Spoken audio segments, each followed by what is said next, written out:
పెళ్ళైనా పండగైనా వేడుక ఏదైనా పట్టుచీరల ప్రత్యేక వేదిక వారాహి సిల్క్స్. పశ్చిమాసియాలో ఉద్రిక్తతలు పెరిగిపోతున్నాయి. ఇరాన్కు మరోసారి అమెరికా అధ్యక్షుడు ట్రంప్ వార్నింగ్ ఇచ్చారు. ఇరాన్కు ట్రంప్ 48 గంటల డెడ్లైన్ విధించారు. 48 గంటల తర్వాత విధ్వంసమేనని హింట్ ఇచ్చారు. సమయం మించిపోతోందంటూ ఇరాన్ను హెచ్చరించారు ట్రంప్. నేనిచ్చిన గడువు ముగుస్తోందంటూ చెప్పారు.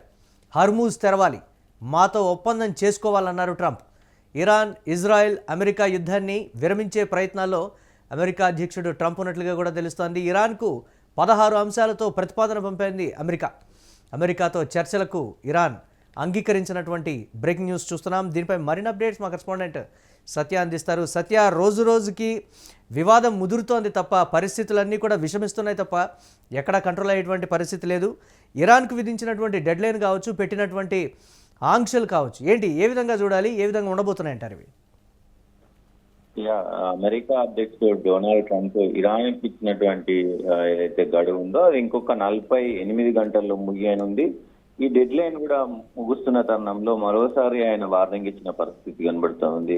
48 గంటలు మాత్రమే మిగిలి ఉంది. ఇంకా మీరు ఒకవేళ హార్మూజ్ జలసంధిని కనుక తెరవకపోతే అది తీవ్ర పరిణామాలు ఉంటాయంటూ కూడా ఆయన వ్యాఖ్యానించిన పరిస్థితి కనబడుతోంది. హార్మూజ్ జలసంధి ఒప్పందం మరి కుదరకపోతే గనక ఇప్పుడు ఏప్రిల్ 6వ తేదీ ఈ సమయం ఉంది. ఈ సమయం లోపు నిర్ణయం తీసుకోకపోతే నరకం అంటే ఏంటో చూపిస్తానని ఆయన తన ట్రూత్ సోషల్ మీడియా ఖాతాలో పోస్ట్ చేసిన పరిస్థితి కనబడుతుంది. ఒకవేళ ఇరాన్ వెనక్కి తగ్గకపోతే ఆ దేశానికి సంబంధించినటువంటి మొత్తం చమురు బావులు కావచ్చు, విద్యుత్ కేంద్రాలు కావచ్చు, అలాగే కర్గు దీపాన్ని కూడా మరి పేల్చేస్తామని, కర్గు దీపాన్ని మొత్తం కూడా బాంబులతో అతలాకుతలం చేస్తామని ఆయన వార్నింగ్ ఇస్తున్న పరిస్థితి కనబడుతోంది. ఇరాన్ లోనే అతిపెద్ద వంతెనను కూడా, ఇరాన్ కి సంబంధించినటువంటి ఒక ఏదైతే ఆ దేశంలోనే పెద్ద వంతెన ఉంటుందో ఆ పెద్ద వంతెనను కూడా కూల్చేస్తాము అంటూ కూడా ఆయన వ్యాఖ్యానించిన పరిస్థితి కనబడుతోంది. మా శక్తివంతమైన సైన్యం ఇంకా అసలైన విధ్వంసాన్ని మొదలు పెట్టలేదు. అతి త్వరలో ఈ ఒప్పందానికి ఒప్పందానికి రాకపోతే కనుక దేశం సర్వనాశనం చేస్తాము, ఇరాన్ దేశాన్ని సర్వనాశనం చేస్తాను, నా విశ్వరూపం ఏంటో మీకు చూపిస్తాను, అమెరికా ఒకవేళ యుద్ధం చేయాలనుకుంటే ఎలా ఉంటుందో అదంతా కూడా మరి చూపిస్తానంటూ కూడా ఆయన వ్యాఖ్యానించిన పరిస్థితి కనబడుతూ ఉంది. ఇరాన్ కొత్త నాయకత్వం యుద్ధ విరమణ ఏదైతే కోరినట్లు సమాచారం అనేది మరి ఆయన చెప్తా ఉన్నారు. ఇప్పటికే యుద్ధం వద్దంటున్నారు, నాతో మాట్లాడుతున్నారు, కానీ కొన్ని షరతులు పెట్టిన ఆ షరతులకు సంబంధించినటువంటి మరి ఇవి మాత్రం ఒప్పుకోవట్లేదు అంటూ కూడా ఆయన వ్యాఖ్యానించారు. హార్మూజ్ జలసంధిని బేషరతుగా తెరిస్తేనే మొత్తం కూడా దీనిపైన నేను ఒక నిర్ణయానికి వచ్చే అవకాశం ఉంటది, లేదు అంటే తీవ్ర పరిణామాలు ఉంటాయంటూ కూడా ఆయన మాట్లాడుతున్న పరిస్థితి కనబడుతుంది. అయితే హార్మూజ్ జలసంధి పెద్ద ఎత్తున చమురుకు సంబంధించి ఇప్పటికే అత్యంత కీలకంగా మారింది కాబట్టి అన్ని దేశాలు అత్తలాకుతలం అవుతున్నాయి. ట్రంప్ ఈ హెచ్చరికలు చేస్తున్న తరుణంలో ఇక్కడ ట్రంప్ వ్యాఖ్యలను ఫ్రాన్స్ అయితే కొంత సందిగ్ధంలో మార్చిన పరిస్థితి కనబడుతోంది. నిన్న జరిగినటువంటి ఏదైతే ఈ ఐక్యరాజ్య సమితికి సంబంధించి ఒప్పందం ఏదైతే ఉందో ఆ ఒప్పందం కూడా మరి ఇటు రష్యా, చైనా అలాగే ఫ్రాన్స్ వ్యతిరేకించింది. ఆ తీర్మానం కూడా మరి వాయిదా పడ్డ పరిస్థితి కనబడుతూ ఉంది. సో ఫ్రాన్స్, ఎందుకంటే ఫ్రాన్స్ అత్యధిక సన్నిహితంగా ఉండే దేశాల్లో, అమెరికాకి అత్యధిక సన్నిహితంగా ఉండే దేశాల్లో ఫ్రాన్స్ ఒకటి. ఆ ఫ్రాన్స్ కూడా మరి ఫ్రాన్స్ కి సంబంధించినటువంటి అధ్యక్షుడు కూడా మాట్లాడుతూ అసలు ట్రంప్ ఏం మాట్లాడుతున్నా అర్థం కావట్లేదు, ఈ యుద్ధానికి సంబంధించి ఆయన రోజుకో మాట మాట్లాడుతున్నాడు, యుద్ధం జరగట్లేదు అంటున్నాడు, యుద్ధం రేపటితో ఇంకా తీవ్రవృతం అవుతుంది అంటాడు, ఏంటో అర్థం కావట్లేదు, ఆయన రోజుకు ఒక మాట మాట్లాడుతున్నారు, సో అందుకే మేము సపోర్ట్ చేయట్లేదు అని వాళ్ళు చెప్తాను. ఇరాన్ మాత్రం మరి ఎలా స్పందిస్తుంది దీనిపైన, ఏంటి ఈ ఏదైతే ట్రంప్ చేసినటువంటి వ్యాఖ్యల పైన మరి ఎలా స్పందిస్తుంది ఏంటి అనేది చూడాలి. దాంతో పాటు రోజు రోజుకి ఈ నేపథ్యంలో మొత్తం కూడా కొంత చర్చనీయాంశంగా మారిన వ్యవహారం ఏంటంటే అసలు యుద్ధం అనేది ఎటువైపు దారితీస్తుంది. ఇప్పటికే ఇరాన్ గల్ఫ్ దేశాల పైన పెద్ద ఎత్తున మరి విరుచుకు పడుతున్నది. అమెరికా F-35 ని కూల్చింది, A-15 ని కూల్చింది.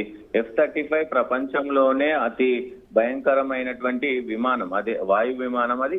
మరి వాటిని కూడా రెండింటిని కూల్చేసింది. దాంతో పాటు A-15 కూడా కూల్చడం పెద్ద ఎత్తున అమెరికాకు కొంత మరి నష్టాన్ని కలగజేసే ప్రయత్నం అయింది.